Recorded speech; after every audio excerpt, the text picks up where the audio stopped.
meantime, increasing internet usage in Africa is encouraging more businesses to use the medium for advertising. Businesses are attracted to online advertising because of the flexible nature of the medium, especially when introduced to social media. And joining us on the line now to discuss online advertising trends in Africa is Byron John. He's the Director of Insights and Innovations at Habari Media. Thanks so much, Byron, for joining us this afternoon. Well, as I said, as social media takes off and that opening up a whole new avenue and opportunity for advertisers to leverage off, just how popular has the online advertising space become, and is it a trend that we're seeing across sub-Saharan Africa?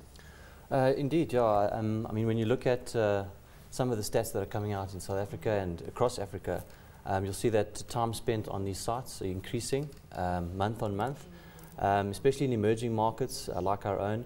The numbers are increasing because obviously, you know, for a lot of people, it's the first time for them. They're getting onto these sites for the first time. They're becoming connected. They're realizing the value of being connected with their social networks. So it's becoming a massive trend.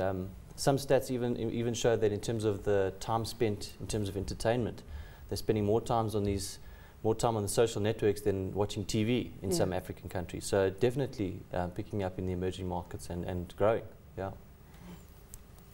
Byron, what about okay, so we spend more time on Twitter and on Tumblr and on Pinterest and on Facebook than we do watching television. But on the other hand, have they yet worked it out how to maximise their revenues from the hundreds of millions of people that follow these networks? I mean, that Tumblr business of last week, where Tumblr has been bought by Yahoo for $1.1 billion and some scrofulous 26-year-old youth has done brilliantly, and I'm very envious of him. But in the future, will you look back and say, it's all very well having all these people, but we can't make money out of them? We haven't yet quite worked it out, whether it be on mobile or on a tablet.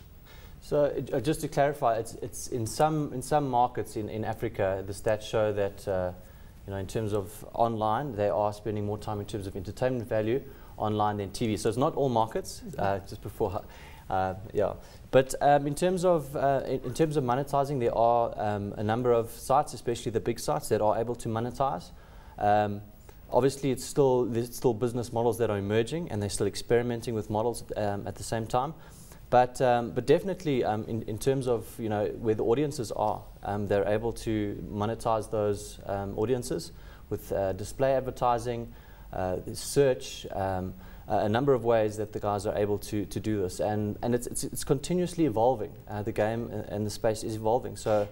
Yeah, it's quite an exciting place to be. It's an exciting place to be, but it also, as you know, a consumer, seems like a very cluttered space to be in as well. And that must be a very difficult thing to manage, so that consumers aren't bombarded with so much that at the end of the day, it has very little effect. Yeah, I think it's a double-sided coin there, because I suppose from a marketer's point of view, when you look at it from a top-down point of view, it looks very cluttered, and indeed it is. But if you look at it from a consumer bottom-up point of view, is it that cluttered? I don't think so. Just in terms of your own browsing habits, you know exactly where you want to go, what sites you want to pull information from, and that's where, you know, the consumer power comes into play. We're able to pull what we want, how we want, and when we want it.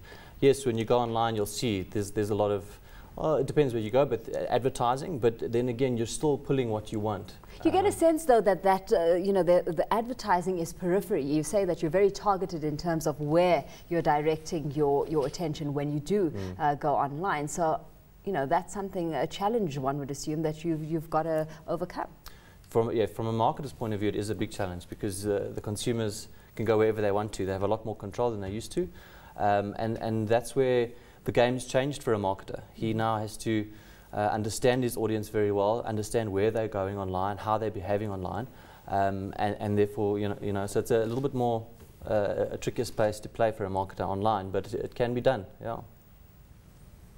Byron, Alicia will gleefully point out to you that I am not your typical target market. I'm on Twitter occasionally, but I've never noticed an advertisement on Twitter. If I'm looking at a website now, and I'm looking at a couple of ads, but I can honestly say that I've never clicked on an ad. I've never taken any notice whatsoever of an advertisement on any website I've ever been on, because I'm just there for the content. Can they quantify these advertising boffins, exactly how effective it is, online advertising? Yeah, well, it's one of the most measured media spaces online.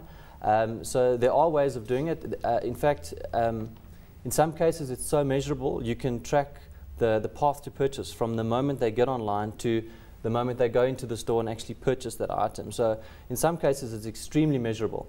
And that via the clicks? Via clicks, yeah. So via your profile, via your behavior, etc. So it's extremely measurable.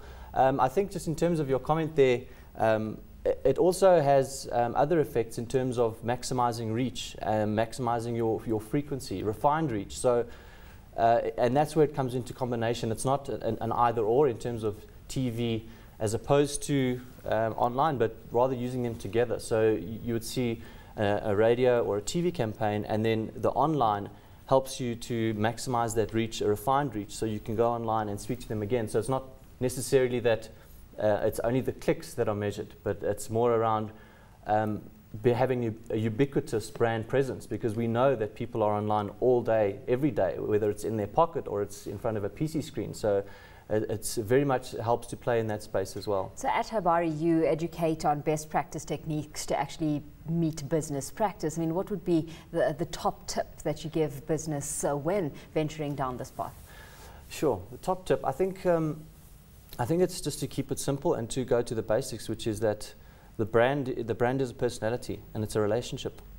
So once you go online, that relationship becomes exposed to another level, where you have to just kind of put on that mindset that the customer now, if you're going to play in that space, the customer now has a 360 view of who you are.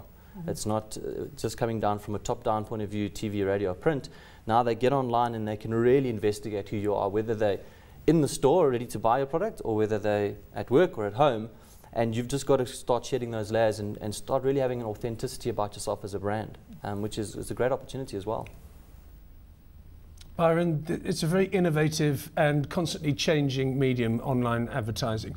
Can you give us a glimpse into the future? Because what I'm seeing now on the screen, I'm seeing banners and I'm seeing things flashing now, but with tablets and with smartphones and smartphone penetration in Africa, for example, is going to go through the roof in percentage terms over the next few years. What is going to be the trend? Will I turn on my phone in a year's time and immediately the first thing I'll see is a sponsored ad? What's going to happen?